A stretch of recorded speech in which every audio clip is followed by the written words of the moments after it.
त्रास झाला किती आजार होईल किती दुखलं तरी मी आराम करणार नाही. डॉक्टरने जरी साईड टाकलं तरी उद्या पुण्याला मी 100% कार्यक्रमाला येणार आहे. उद्या त्यांच्या वेळेत मी पुण्याला येणार आहे. माझ्या बांधवांना विनंती की मी उद्या कार्यक्रमासाठी आलो.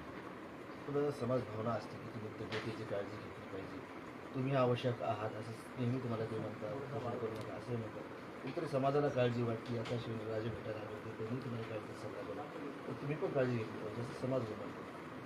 हो, शिवेंद्रजी साहेब आले होते भेटण्यासाठी विचारपूस करतो. बरोबर, समाज माझ्यासाठी महत्त्वाचा आहे.